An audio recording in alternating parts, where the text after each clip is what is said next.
Boa noite a todos. Essa é uma gravação do curso básico 2 do Centro Espírita André Luiz de Taubaté. Essa gravação é feita para aqueles alunos que não puderam participar do curso nesse dia. Um abraço a todos. O ponto é assim, então a gente vai recomeçar a nossa aula, a nossa agenda hoje é o seguinte, 10 minutos, o Bruno vai fazer para a gente aquela tabela de Excel que a gente tem 10 minutos com os temas do Evangelho, eu já mandei para vocês, no final da reunião nossa de hoje eu vou mostrá-la de novo, aí vocês vão dar uma olhada nos nomes e os assuntos, e quem quiser se inscrever para fazer 10 minutos, tá junho, julho, início de agosto tomado, já começa de agosto para lá. Eu acho interessante isso, porque tem que pesquisar e aí a pessoa acaba se forçando um pouquinho. Eu acho muito bom, né, a participação. Mas fica à vontade, não é obrigatório não, mas é importante, ok? O que vai acontecer hoje vai ser o Bruno, que vai falar para a gente aí 10 minutos, aquele esquema que nós já combinamos. Quando faltar 2 minutos, Bruno, eu faço assim, né? Então você já sabe que tem que começar a fazer o fechamento do tópico. Depois a Grace vai entrar, vai falar de um assunto interessante para nós, e logo depois a gente segue com o nosso estudo de hoje. Alguém me perguntou pelo WhatsApp essa semana, nós já terminamos o capítulo da conservação? Não, ainda não. Na verdade, eu falei que já íamos para o próximo, mas depois eu vi que está faltando o mais importante do capítulo. Então, a gente vai fechar aquela parte daquele capítulo hoje, ok? Então, agora nós vamos fazer a nossa prece, ok? Alguém se habilita? Então, vamos elevar o nosso pensamento ao nosso Criador, Jesus, nosso Mestre, e agradecer mais uma vez essa noite, iniciando mais uma semana juntos, reunidos aqui para mais uma noite de aprendizado e que possamos assimilar os conhecimentos que a espiritualidade nos preparou para essa noite. Então, que assim seja. Agora eu vou começar a falar dos motivos de resignação. Tá bem? Então, eu vou falar de motivos de resignação, que é o item 12 do capítulo 5, né, do Evangelho segundo o Espiritismo. E no texto, a gente tem a frase que Jesus nos fala, né? Bem-aventurados os aflitos, porque serão consolados. Então, devemos prestar atenção quando Jesus nos orienta sobre na questão que os aflitos serão consolados. A espiritualidade, a doutrina nos fala que a consolação, a recompensa, a alegria que nós teremos ao chegar no plano espiritual, ela é algo desproporcional. Que aquilo que olhamos com uma enorme dificuldade, com um enorme problema, na verdade, aquilo é uma fração do que precisaríamos viver. Então, essa bem-aventurança só é possível se passarmos com resignação. Aí vem a primeira questão, né? O que seria resignação? Se a gente perguntar para algumas pessoas, a gente pode confundir a resignação com aceitação, talvez com conformismo. Então, para explicar mais ou menos, vou começar pela aceitação, para poder comparar. Olha só, gente, hoje eu conheci uma pessoa que ela falou que ela tem 45 anos e ela sofre de anemia falciforme. O Frederico, que é médico, deve saber aí. E eu perguntei, olha, eu nunca ouvi falar da anemia falciforme. Ele falou, é um tipo de anemia raríssimo, entendeu? Na verdade, eu nasci com essa anemia, só que eu descobri mesmo com 9 anos, que os médicos falaram que era a falciforme, né? Então, hoje, com 45 anos, a cada 15 dias, eu vou ao médico para tomar uma injeção. Só que, às vezes, no intervalo dos 15 dias, eu passo mal, o meu corpo começa a formigar, o meu corpo começa a doer e eu não consigo, eu fico sem poder trabalhar. Esse formigamento é dado pela falta de oxigênio no sangue. Então, daí eu falei, nossa, mas aí você tem que correr pro hospital, né? Falou, isso mesmo. Daí ele falou, mas eu tenho uma fé que eu sei que Deus vai me libertar disso. Eu falei, amém, assim seja, né? Pode ter certeza que vai. Se você confia, continue no seu caminho. Só que ele falou assim para mim, ele falou, olha, mas a cura a cura, eu tenho até a oportunidade de ter uma cura, porque eu estava na fila do transplante, só com o transplante eu posso ter a chance de me curar.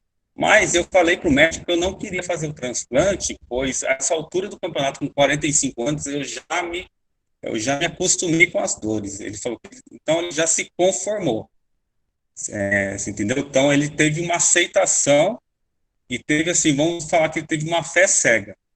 Ele acreditava, mas faltou a ação de ele querer fazer o transplante para a cura. Então, gente, a doutrina, ela não nos estabelece uma fé cega, ela vem nos falar de uma fé raciocinada, uma fé que nos convida a avaliar o entendimento das coisas de Deus, onde podemos conhecer nos conhecer mais interiormente, conhecermos Deus. Compreendendo isso termos a ação, passamos a ter a resignação. Chegamos à resignação. Resignação é termos um nível de entendimento, um nível da justiça divina, do amor de Deus para nós, que ao entendermos isso, que se estamos passando por um problema, nós entendemos que aquilo é justo. Então, gente, a gente tem um nível de entendimento que com resignação, que a gente passa a entender os desígnios de Deus. Então, se nós estamos passando por uma enfermidade, se a gente conseguir entender as coisas de Deus para a gente, as palavras do Evangelho, nós vamos saber que aquilo é justo. E que eu tenho que passar por isso. Por que eu tenho que passar por isso? Porque aquilo essa dor, essa condição faz parte para eu ter uma evolução, chegar a ter um nível de evolução melhor, né? Quando eu for para o plano espiritual, eu ter cumprido melhor essa minha existência, né? Porque se não for assim, ao contrário da resignação, gente, é a revolta. E se eu tiver a revolta, ao invés de eu estar pagando uma porcentagem da minha dívida, ter a oportunidade de estar pagando 1/100 da minha dívida, eu vou contrair ainda uma dívida maior, um boleto, né, gente? Então, vamos imaginar o seguinte, que estamos sentando com o nosso devedor numa mesa e ele nos propõe pagar a 100ª parte. Ele fala assim, se você pagar a 100ª parte a mim hoje, eu te deixo em paz e você cumpre aí com suas obrigações. Agora, se você não pagar hoje, eu te cobrarei até o último centavo. Então, gente, no plano espiritual, antes da nossa reencarnação, nós fazemos um planejamento com nossos tutores, com nossa espiritualidade, conhecemos nossa família e escolhemos todos em conjunto e sabemos que escolhemos o que exatamente devemos passar na nossa próxima reencarnação para quitarmos os débitos antigos de outras existências. Então, gente, a gente passa a entender através disso tudo, nós entendemos o nosso sofrimento e ao invés de maldizer o nosso credor, nós agradeceríamos. E agora, para completar, vou contar uma história de Chico Xavier. Em uma das suas psicografias, ele fala da história de um oleiro, ele fazia vaso, né, num tempo antigo aí, muito antigamente, e que não tinha nem a aposentadoria. Então, ele trabalhou até chegar a uma idade muito avançada, até que um dia ele não conseguiu, pela sua idade, ele ficou debilitado, ele não conseguiu mais fazer, era uma pessoa conhecida, ele não conseguiu fazer mais seus trabalhos, que eram os vasos, né? Então, ele passou a mendigar, ele passou a ficar na rua, entendeu? E na rua, uma hora ele ficou doente, ficou caído no chão, e a saúde pública ali local levou ele para o hospital. E num desses dias do hospital, ali se recuperando, ele pensou, Deus, por que isso? Se eu fui sempre trabalhador, eu acho que eu não fiz mal a ninguém, eu sempre paguei as moedas que eu devia para todo mundo aí, porque eu não entendo por que eu cheguei a passar por isso. Nisso, ele adormeceu e em sonho um anjo apareceu a ele, o cumprimentou, começou a falar com ele, né? e o convidou para ir a tal lugar. E o trabalhador, o oleiro, né, o trabalhador, ele aceitou. Falou, então tá bom, eu aceito essa, esse convite. Aí o anjo o levou até o local de trabalho dele. Aí o anjo começou a falar, olha, estou gostando dos seus trabalhos, esse vaso, como é que você fez, aquele ali. Agora, e esse? Esse está perfeito. Como é que você fez esse vaso? Então o trabalhador falou, olha, esse vaso aí foi o seguinte, ao contrário dos outros, eu tive que passar 3, 4, até 5 vezes no fogo para chegar ao formato que eu queria e chegar à perfeição. Então, assim, a gente para a gente chegar a um nível aí de evolução, a chegar próximo aí, né, a Deus, a uma perfeição, nós iremos ter que aceitar passar pelo fogo várias vezes na vida. E essa prova que teremos que passar só é possível com a resignação, tá bom? Então, acho que eu espero ter conseguido aí passar mais ou menos meus estudos aí, e para hoje, para hoje é isso aí, tá bom, gente? Obrigado. Foi ótimo, o Bruno, e legal essa comparação aí do olheiro, né? Que a vida é bem assim mesmo, né? A gente precisa, às vezes, as nossas dores, né? Uma, duas, três, quando você passa, insiste num trabalho, numa determinada causa, uma hora você chega à perfeição. Muito legal, parabéns, viu? Tá cada vez mais, os próximos sempre vai ser ter uma referência, né? A Carol, né, Carol? Já viu, né, Carol? Se prepare, né? Ô, Bruno, eu acho interessante que você focou exatamente na questão da resignação, mas você não deixou escapar aquele ponto que às vezes as pessoas confundem a resignação com aceitar tudo e se acomodar. Eu acho que você está certo.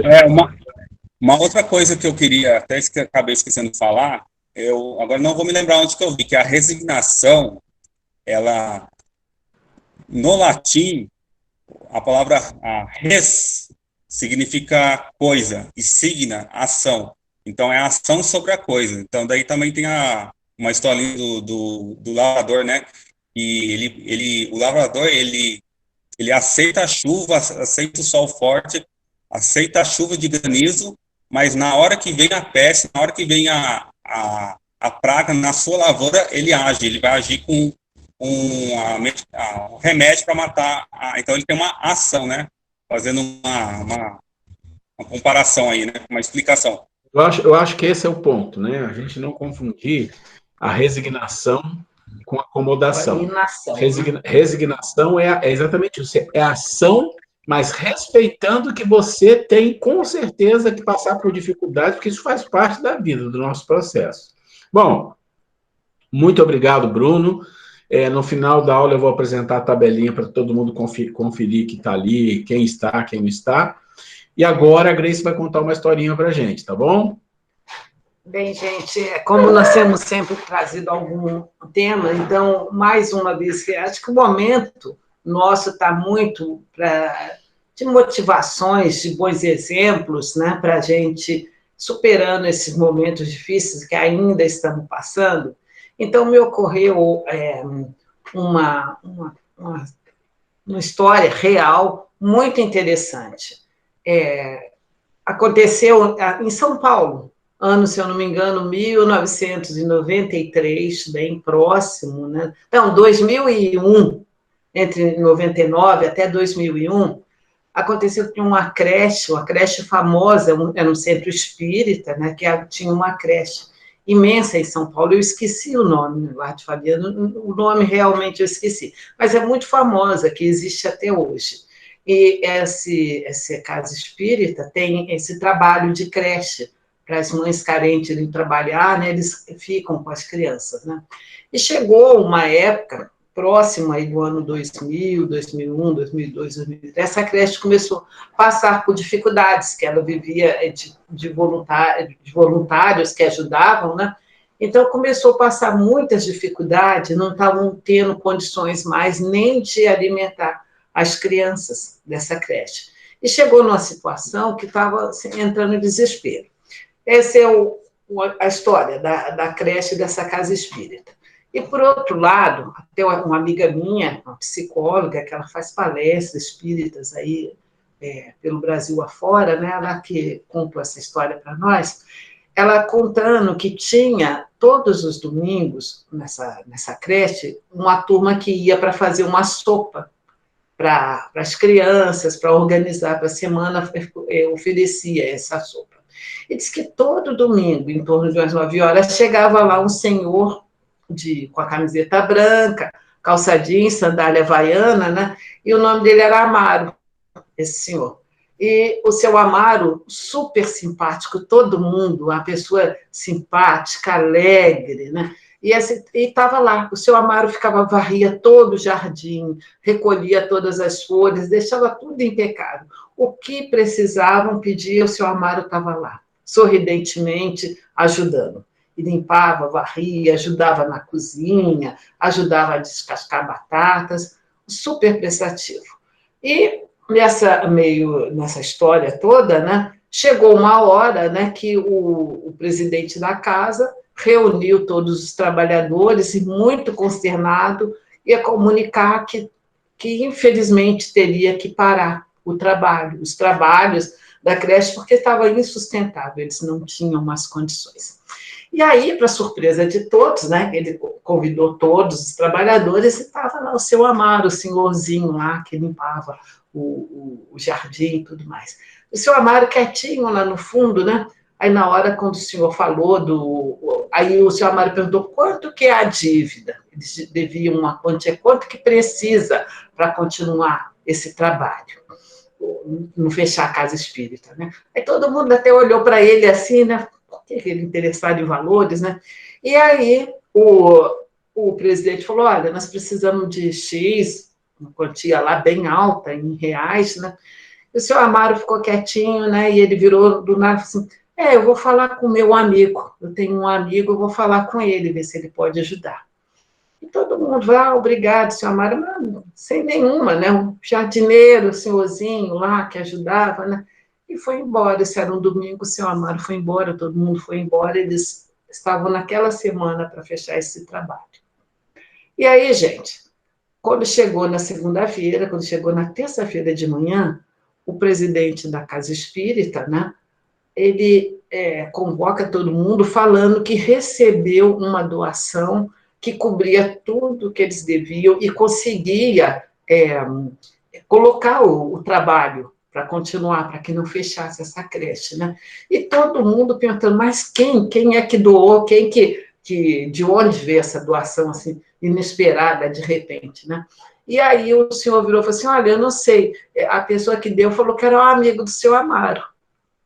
Aí todo mundo falou assim, nossa, seu Amaro, né, o amigo dele, né, quem era uma pessoa que tão humilde, tão simples, tão, assim, sem uma sessão social, nada, né, e quem é esse amigo rico do seu Amaro? Enfim, todo mundo falou um amigo do seu Amaro e ninguém ficou sabendo. O seu Amaro falou que o amigo dele não queria falar quem era e continuaram os trabalhos, né, só que daí, a um tempo, pouco tempo depois disso, né, questão de meses, eu não sei se vocês ouviram também, né, parece que eu aqui estou sempre trazendo notícia de uma tragédia. Semana passada falei do circo que pegou fogo, né, e aí eu não sei se vocês lembram, um acidente de helicóptero que aconteceu em 2003, no Paraguai, com o comandante Rolim da TAM. Não sei se alguém lembra, né, que ele era o dono da TAM. Eu, particularmente, sempre fui muito fã, porque nós, quando morávamos em Uberaba, nós viajávamos muito, fazíamos o trecho Uberaba, Rio de Janeiro, e a gente sempre ia pela TAM. E sempre tinha, acho que eu nem sei se ainda tem aquelas salas VIP da TAM, que tinham umas revistinhas que chamava Palavra do Comandante. E sempre tinha lá, e eu falava, gente, o comandante Rolim sempre tinha umas mensagens otimistas, um empresário, dono de uma empresa aérea, né, como a TAM. Eu até lembro muito bem de uma coisa que eu aprendi com ele, né, ele falava, olha, se você precisar de alguma coisa, peça para alguém que não tem tempo. que geralmente a pessoa que não tem tempo é porque ela é uma pessoa tão comprometida, enganjada, que está sempre fazendo alguma coisa. Quem tem muito tempo não vai conseguir fazer nada, né? Então, eu achava interessante, eu tomei isso, fiquei com isso na minha cabeça, que realmente, né, eu sempre envolvida em muitas coisas, né, e eu achava interessante. E o comandante Rolim, assim como esse, ele sempre tinha umas boas dicas, um empresário de sucesso, né?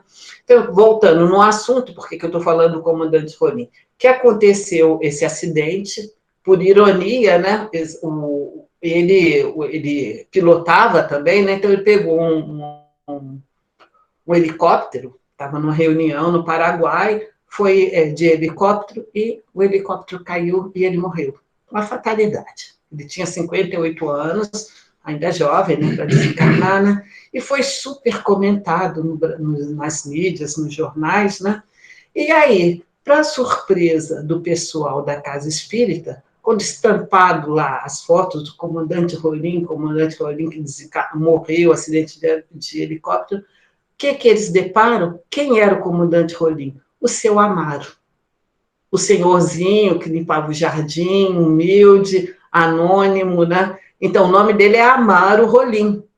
Gente, aí eu falei, gente, olha que coisa bonita essa história, né? Ele chegou lá, aí a filha dele, depois do depoimento, aí foram procurar a filha dele, e a filha dele falava que ele tinha tanto amor pelo aquele trabalho, que domingo ele se vestia de pessoa normal, né? Que empresário, dono da TAM, ele ia de calça jeans, camiseta branca, disse que ele tinha uma sandália, parecia desse tipo franciscano, assim, na maior humildade, e chegou lá, ele falou o nome dele, meu nome é Amaro, mas ele não chegou lá falando, eu sou o Amaro Rolim, dono da TAM, nem nada, né?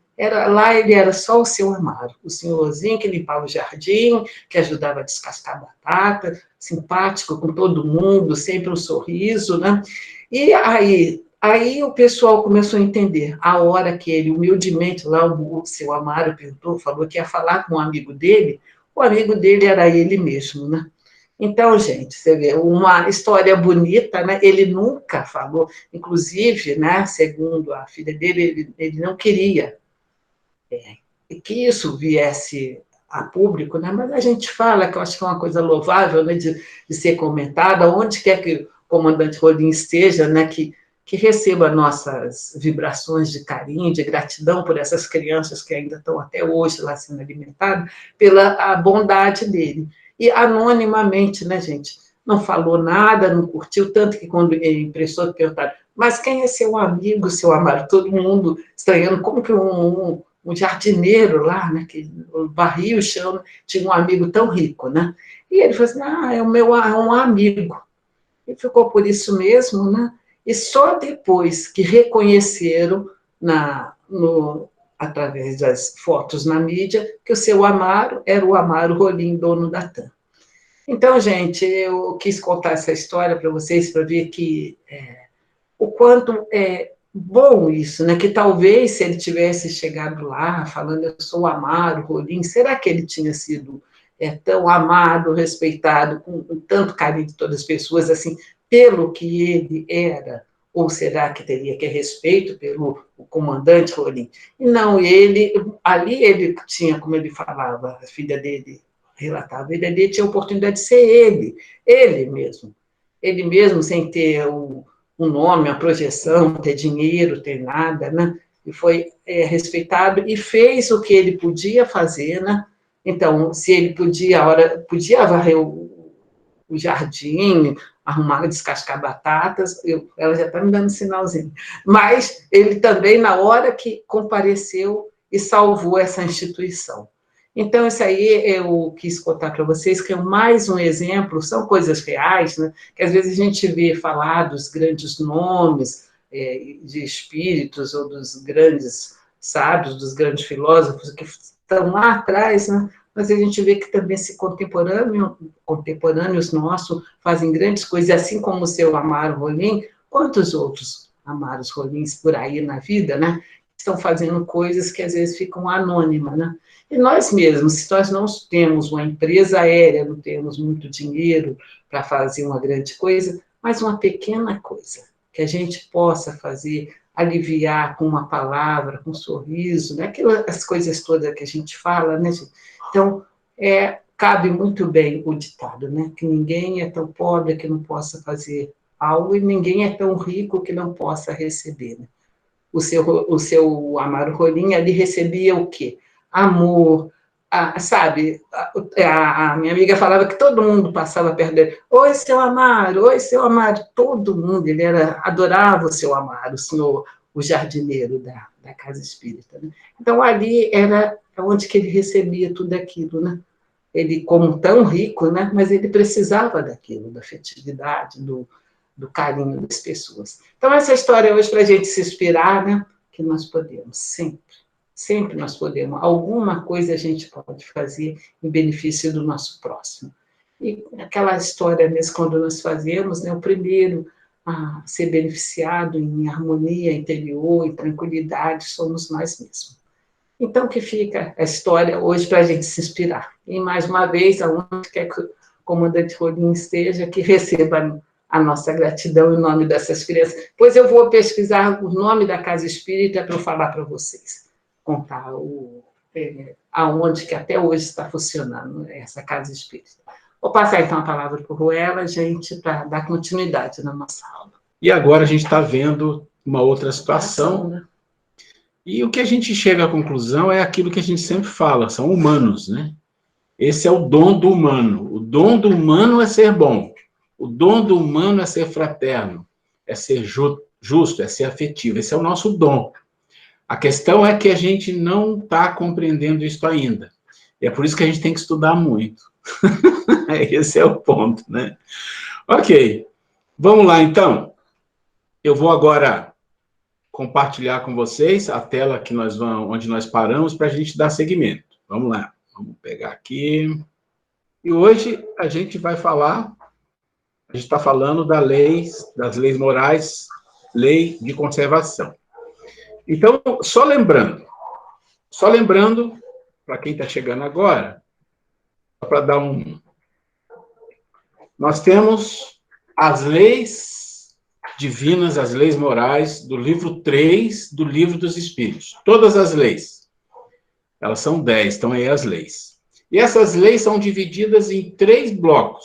Quais são os blocos que ela é dividida? Ela é dividida em Deus, eu e o outro, né? Ou seja, amar a Deus, amar ao próximo como a si mesmo.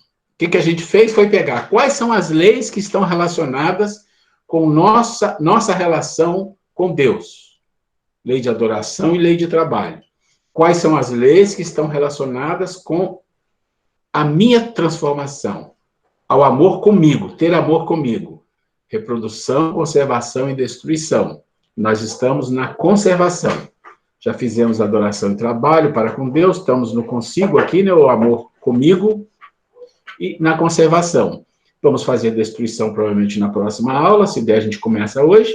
E depois, para terminar o livro 3, a gente tem as 4 leis, que são as leis relacionadas de você para com o próximo, entre nós, né? Então, elas estão distribuídas dessa forma, e, como sempre eu falo, vocês têm essa matriz para vocês estudarem, onde vocês têm dever para com Deus, lei de adoração e lei de trabalho, questões do Livro dos Espíritos e os capítulos do Evangelho que está relacionado com isso, está do lado. Dever para consigo, amor a si, amor a você mesmo. As leis estão aqui e tem o capítulo 12, que não é uma lei, mas faz parte, é fundamental. Está aqui as questões, está aqui os capítulos do livro do Evangelho. Mesma coisa, dever para com o próximo, as leis relacionadas, capítulos, perguntas e o capítulo do Evangelho. Então, essa é a matriz de estudo, tá? Então, nós vamos lá agora, vamos seguir onde a gente parou. Ok. Lei de conservação. Então, nós vamos tomar daqui. A gente conversou sobre a lei de conservação, nós contamos para vocês algumas histórias, a história do deserto do Saara, a história do Amazonas, né? Explicamos algumas coisas para vocês, falamos do cupinzeiro das savanas africanas, mas isso tudo está relacionado à natureza, aos animais, mas a gente também falou da questão nossa, de conservação, da sobrevivência. falamos dos filhos, da necessidade de educação, que está relacionada à conservação também. E hoje é muito importante a gente prestar bastante atenção, porque nós vamos tocar num ponto que eu diria assim, um dos pontos mais difíceis da gente compreender. Parece simples demais, mas não é. A gente não tem ainda capacitação espiritual para compreender esse ponto que nós vamos tocar hoje. Hoje nós vamos fechar a lei de conservação falando do ponto mais complicado, que é necessário e supérfluo. Necessário e supérfluo. E eu queria falar o seguinte: quando a gente está estudando o Livro dos Espíritos, que a gente relaciona com o Evangelho, faz a relação com o Evangelho, Jesus, no Evangelho, quando ele fala para nós, ele fala do nível mais alto que ele pode, trazendo para nosso entendimento, às vezes, porque muitas das vezes as parábolas não são para aquelas pessoas daquela época, e às vezes nem para nós. Mas ali a gente encontra um caminho se a gente quiser se debruçar sobre as parábolas e entender a profundidade delas. Mas sempre ele vai falar de um nível alto. Ele não vai falar assim, olha, mas pode ser mais ou menos assim, faz desse jeito. Não, é no nível acima, nível acima. E lá no Livro dos Espíritos, se nós olharmos a questão 704... Meios de conservação. Deus, dando aos homens a necessidade de viver, fornece-lhes sempre os meios? Sim. E se não os encontra, é porque não os compreende. Deus não poderia dar ao homem a necessidade de viver sem dar-lhe os meios. Por isso faz a terra produzir para fornecer o necessário a todos os seus habitantes. Porque só o necessário é útil. O supérfluo não o é jamais. Ok. Esse livro está velho, você abaixa ele aqui. O que eu queria frisar aqui no que a Grace leu é a frase final. O necessário é útil, o supérfluo jamais. Isso é muito forte e está lá no Livro dos Espíritos. Quando a gente vai buscando no Evangelho, a gente vai entendendo o quanto é importante a gente compreender o que é necessário e supérfluo. E a gente não sabe. É uma palavra simples, a gente até imagina... Não, a gente não sabe. Não sabe por quê? Porque a nossa vida sempre foi de busca do supérfluo. Né? A não ser aquelas situações de miserabilidade. Eu não estou colocando esse ponto. Mas no nível que a gente vive de pobreza assim remediada, como diz, classe média, né? Então nem vou chegar num nível acima, nós temos vidas buscando, as nossas vidas, as reencarnações, sempre foi buscando supérfluo, conforto, luxo, o melhor. E aí a gente vai dizer assim, não, mas pera, mas isso não está errado, a gente trabalha, ganha dinheiro, não está errado.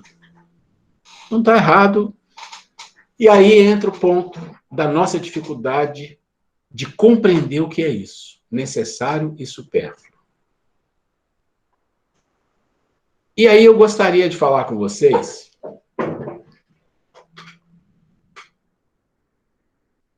de 3 aspectos aqui.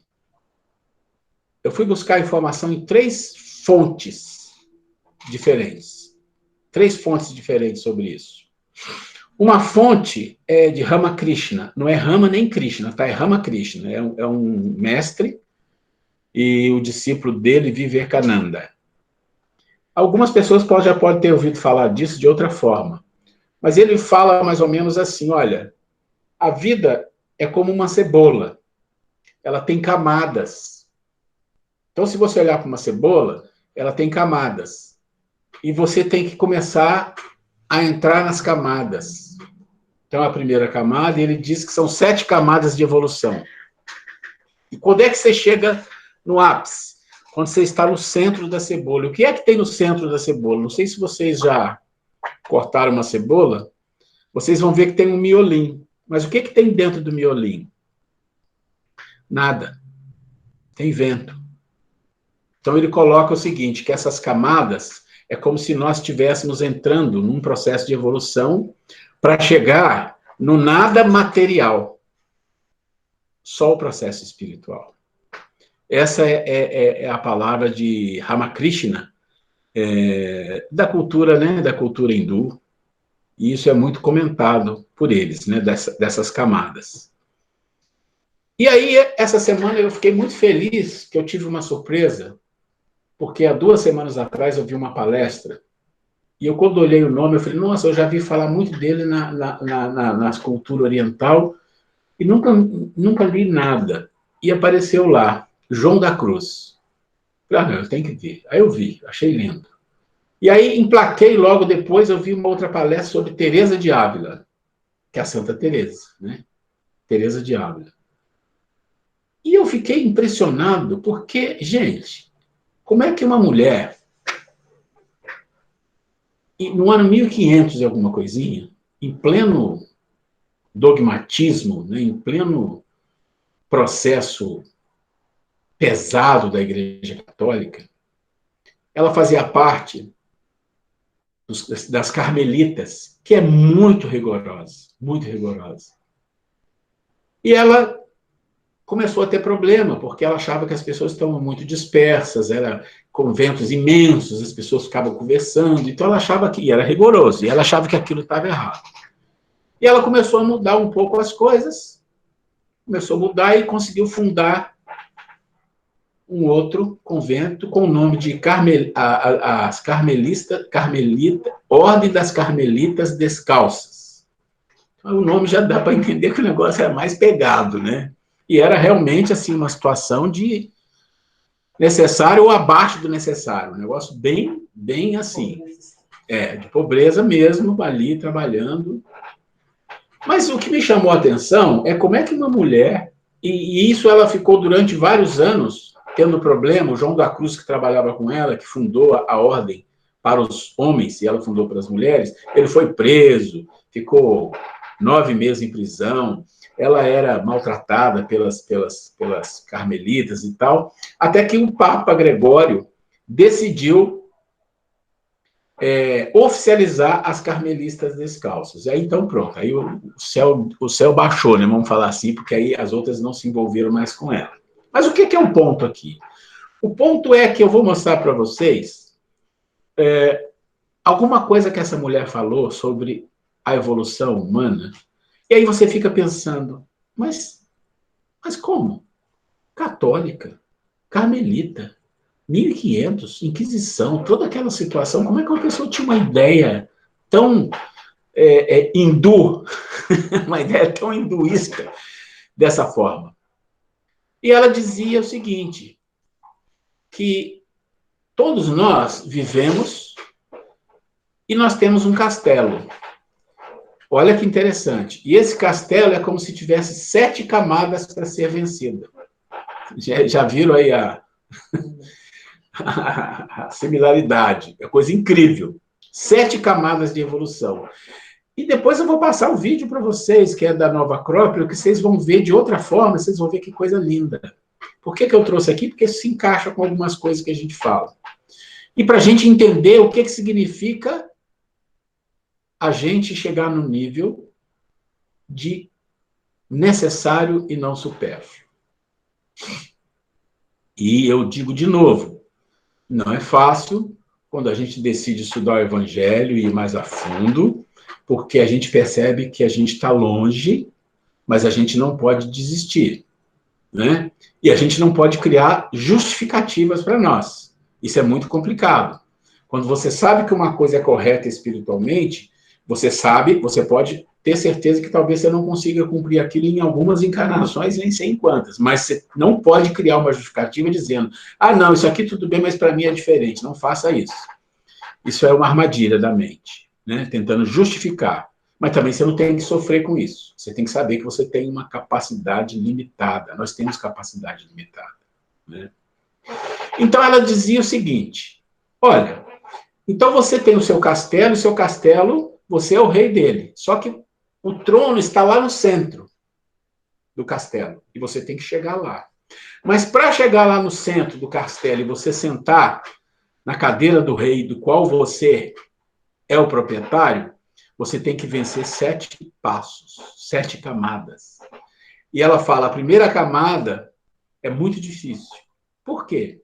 Porque é a camada física, do corpo físico. É quando você tem que decidir.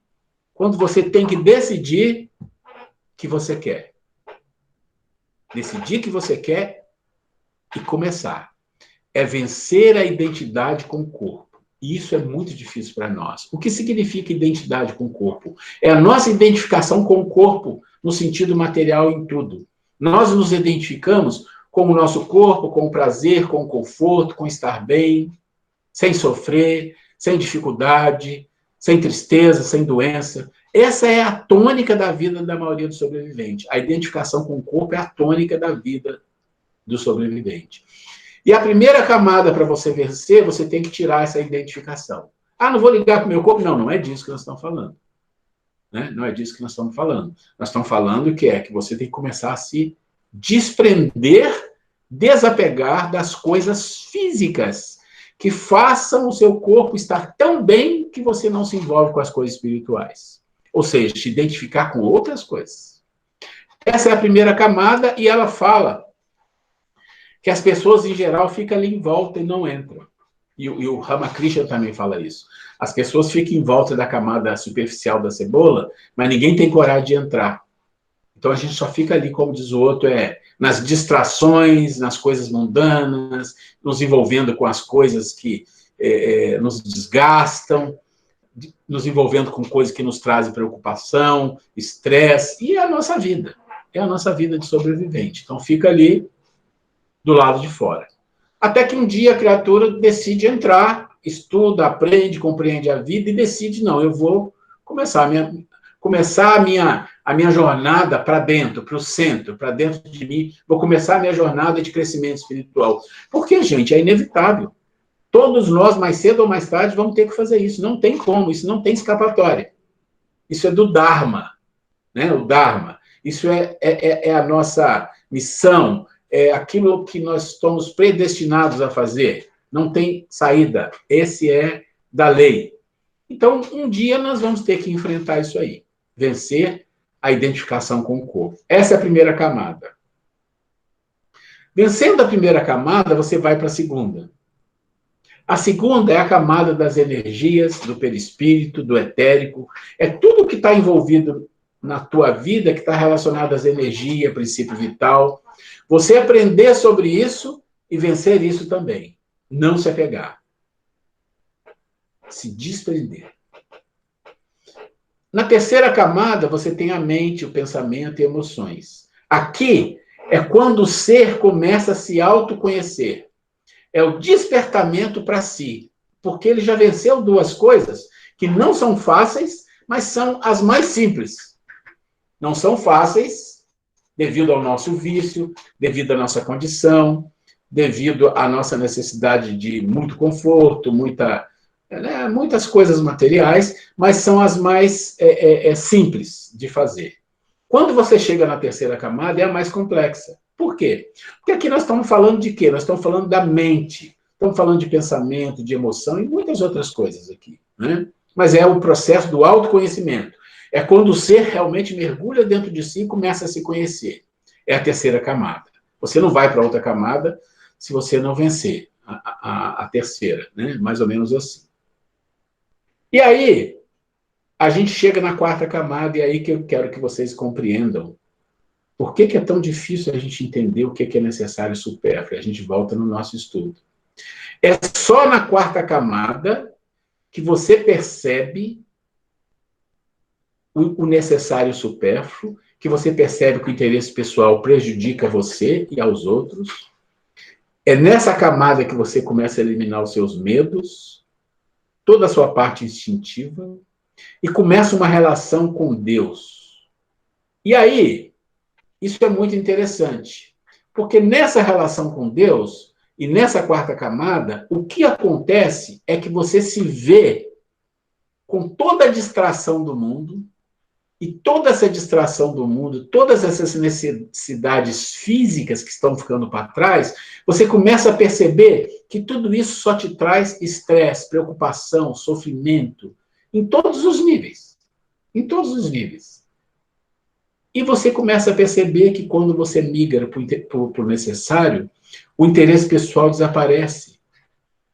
Porque se você tem potencial para mais, e você acha que o necessário é suficiente para você, você vai dividir aquilo que te foi emprestado, de uma forma ou de outra, com outras pessoas.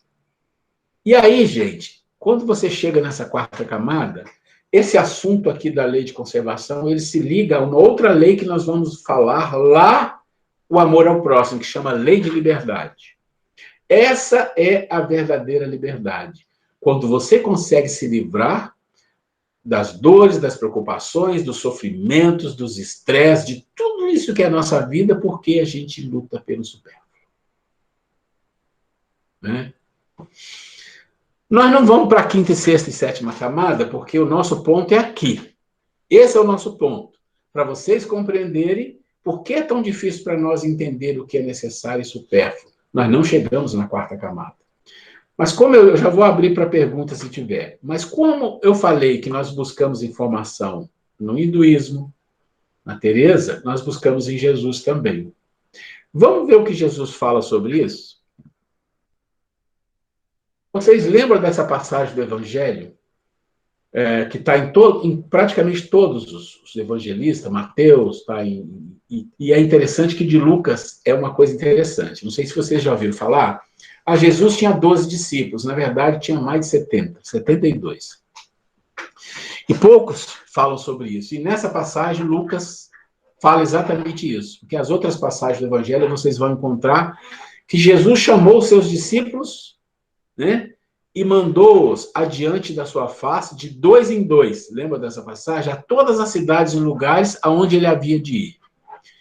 E dizia-lhes: grande é em verdade a seara, mas os obreiros são poucos. Rogai, pois, ao Senhor da seara que envie os obreiros para a tua seara. Ide, eis que vos mando como cordeiros ao meio de lobos. Não leveis bolsa nem alforje, nem alparcas, e a ninguém saudeis pelo caminho. E em qualquer casa onde entrardes, dizei primeiro: paz seja nessa casa. E se ali houver algum filho de paz, repousará sobre ele a vossa paz, e se não, voltará para vós.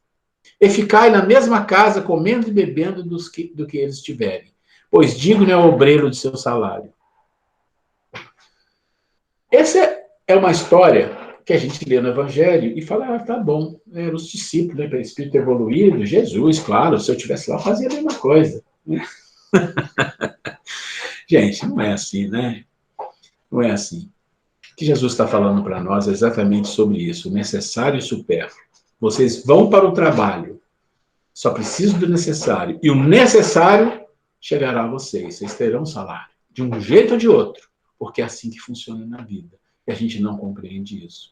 E a gente fala assim, mas não, se fosse assim, as pessoas não morreriam de fome.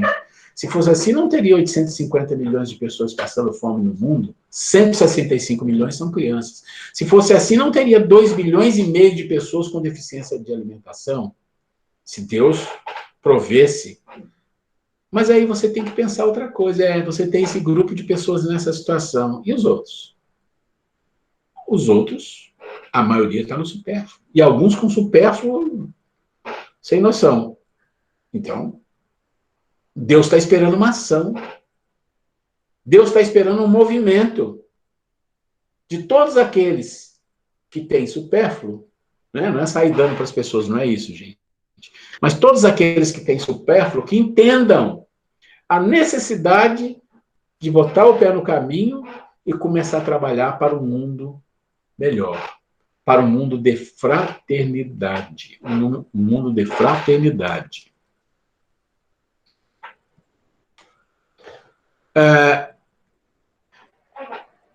Nessa lei que nós estamos falando, que é a lei de conservação, os pontos abordados pelo Evangelho que se encaixam nessa lei são ignorância, egoísmo, vaidade, separatividade, orgulho, materialidade em excesso.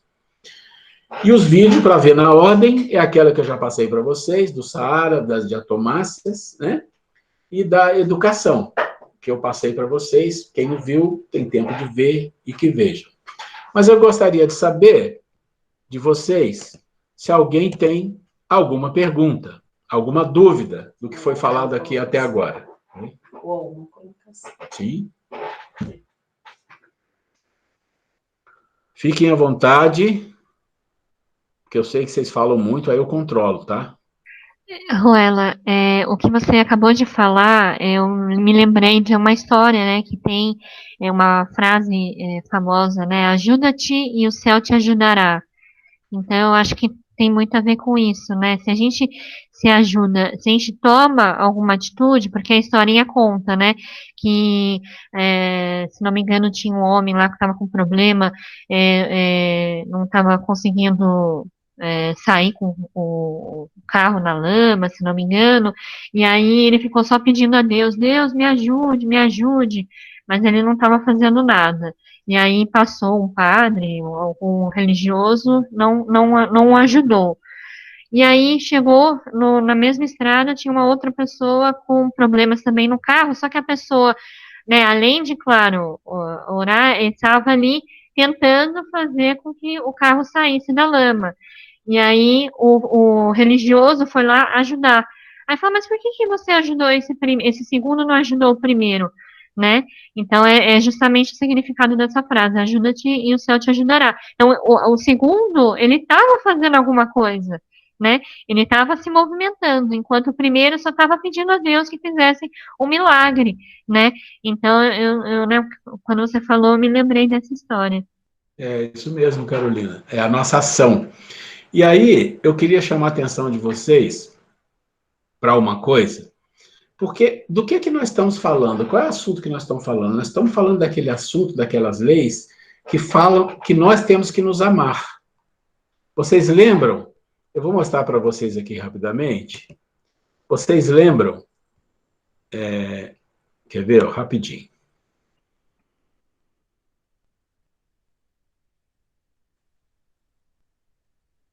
Aqui.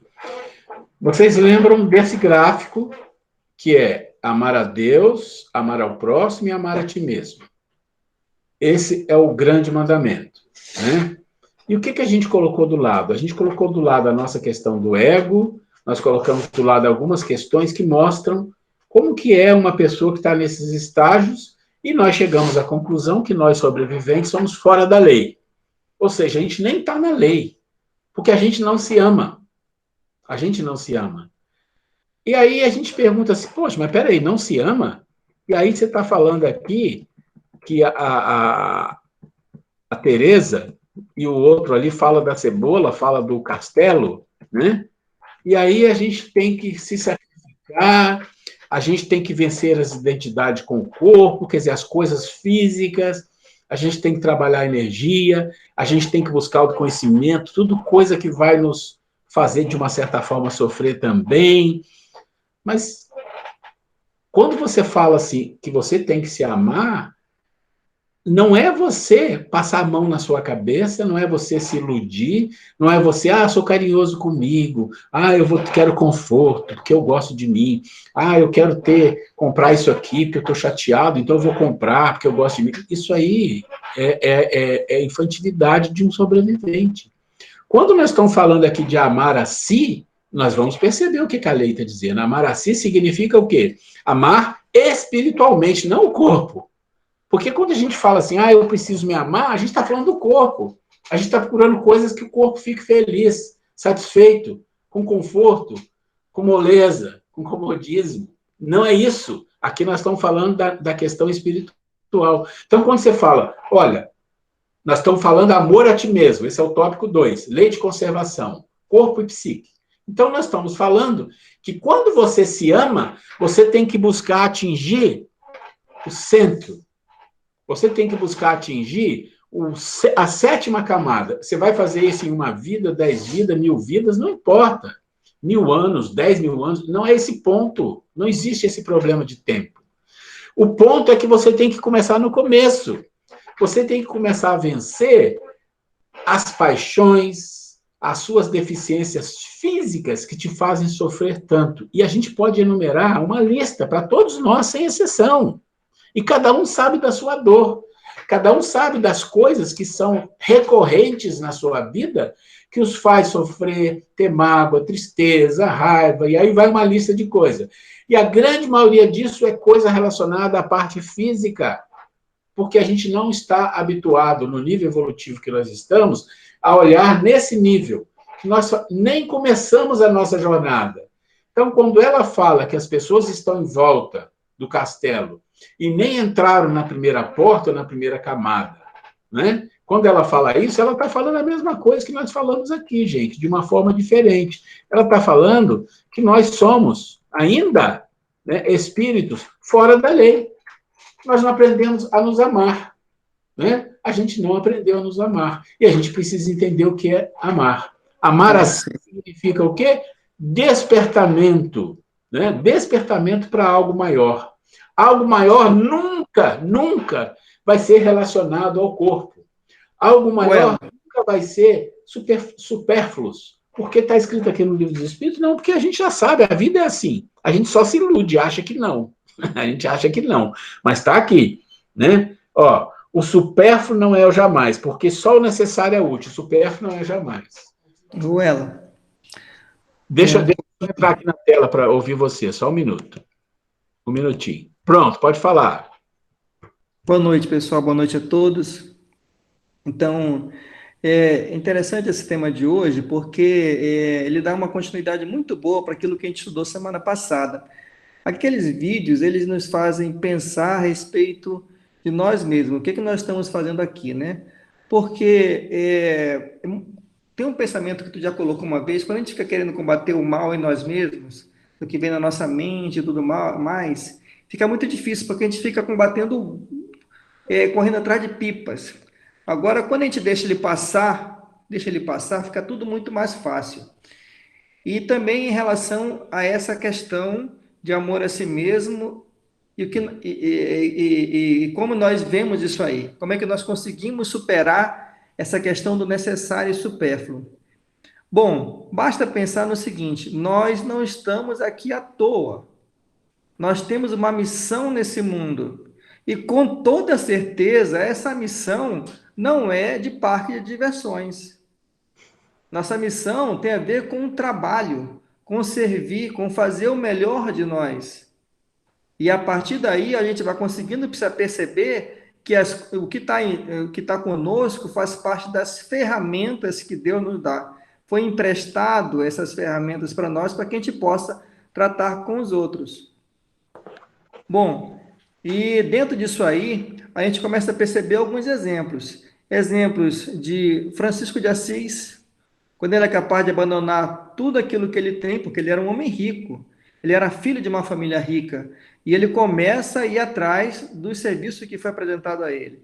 A gente pega o exemplo de Paulo, que também, da mesma forma, ele abandonou tudo que tinha para ir atrás de fazer a pregação dele dentro daquilo que ele foi chamado por Cristo. E nós temos que se aperceber daquilo que a nossa própria doutrina coloca para nós. Fora da caridade não há salvação. Quando ele coloca essa parte aí da fora da caridade na salvação, ele aponta, ele coloca uma bússola daquilo que nós viemos para cá fazer. Nós viemos servir, nós viemos trabalhar, nós viemos contribuir com o avançar da humanidade. E juntamente com isso, a gente avança junto. Seja auxiliando, seja com a palavra amiga, seja com as ferramentas da fortuna que nos chegam, seja como for, mas o nosso trabalho é contribuir com a evolução da humanidade. E a partir disso aí, a gente vai deixando de lado aquilo que não é importante para o nosso caminhar. É isso aí, eu acredito, é a minha opinião. Francisco, você falou aí dois exemplos, né, do Francisco de Assis, que largou tudo, sua riqueza, né? Tem o Buda também, né? Lembrando também que largou todos os seus bens materiais, falou também do Paulo de Tarso, né? E agora, a semana passada, é claro, não é nesse mesmo tamanho, né? Mas o que o profeta da gentileza fez, o José da Trina? ele largou tudo. Ele tinha família, tinha até uma empresa, né, conforme a história dele relata, uma empresa de transportes, e chegou o momento que ele teve o insight, ele largou tudo, porque ele tinha uma missão. Esse espírito, de alguma forma, veio para fazer um trabalho. Talvez não tenha sido, talvez não foi um trabalho do tamanho desses outros, né, que foram citados, mas fez um bom trabalho, e que até hoje tem reflexo do trabalho do profeta da gentileza, né? E é isso, né? Acho que nós ainda não estamos ainda nesse patamar a nível espiritual de ter essa missão, né? Mas o que eu sempre falo, essa questão, esse resgate de autoestima, do auto-amor, é a gente pensar, nós não somos ainda um espírito tão nesse porte de fazer em uma grande causa, mas alguma coisa, pequenos passos, todos os dias a gente pode fazer alguma coisa. Nós melhorando intimamente, né? E também ajuda ao nosso próximo, né? Ao nosso planeta, né? De alguma forma. A gente está chegando aqui no final, na verdade. Bom, a gente sempre começa um pouquinho depois, mas já deu o nosso tempo. Tem duas coisinhas rápidas. Eu queria que vocês fizessem uma reflexão essa semana numa pergunta que eu vou colocar aqui. Na semana que vem a gente vai falar um pouco disso, que tem a ver com o assunto, né? A pergunta é, por que que a gente não muda? Então, essa é a pergunta, por que que a gente não muda? E eu queria mostrar para vocês a tabelinha.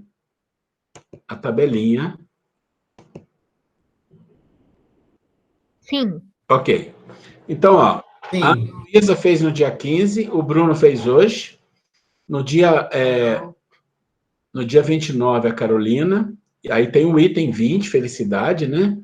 Até agora a gente já pode fazer a pergunta. O Fred está aí, se ele quer adiantar dele. Ah lá, o próximo é o Frederico.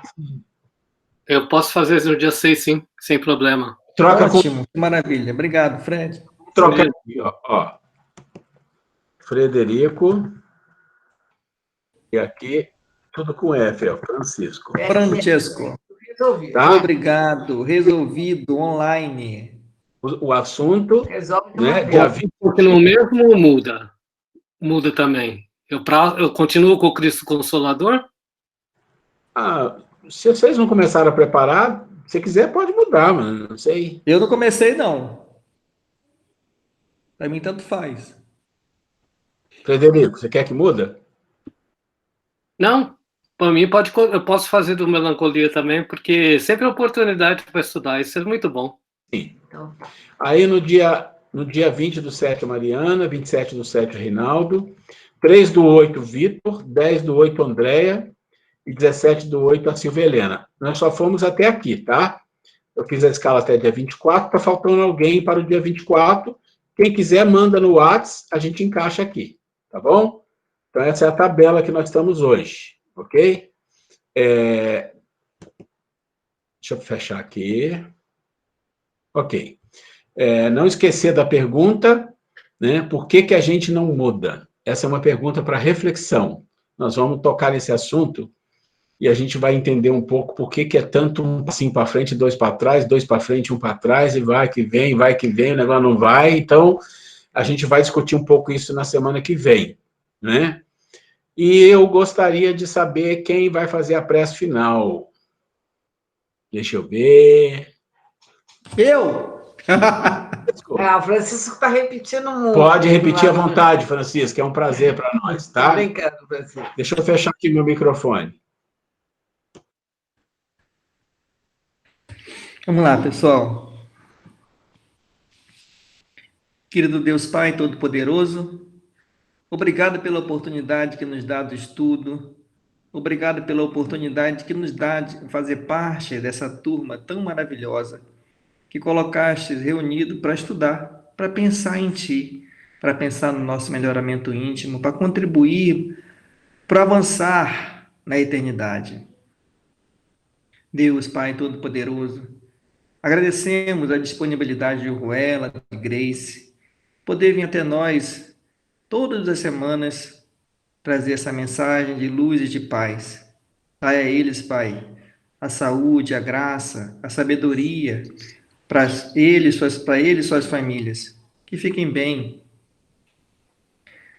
Pai, pedimos também a todos os participantes dessa reunião que possam receber em suas casas as tuas bênçãos, a tua luz, a presença de Jesus, e que suas casas se tornem ponto de luz e que possa, pela redondeza, pelos seus bairros, se espalhar. Pai, pedimos pela humanidade para que possa superar esse momento em que passamos de crise, em crise de saúde, em crise de harmonia, em que vemos a desavença entre as pessoas, que possamos encontrar em Cristo os motivos para nos organizarmos, nos amarmos. Te agradecemos por todas as bênçãos, te agradecemos pelas nossas alegrias, te agradecemos pelas nossas tristezas, te agradecemos por tudo que colocaste em nossas vidas. Pai, nesse momento em que encerramos essa prece, pedimos, Pai, que nos conceda essa semana que está chegando aí, sabedoria e paz em nossos corações. Amém. Graças a Deus.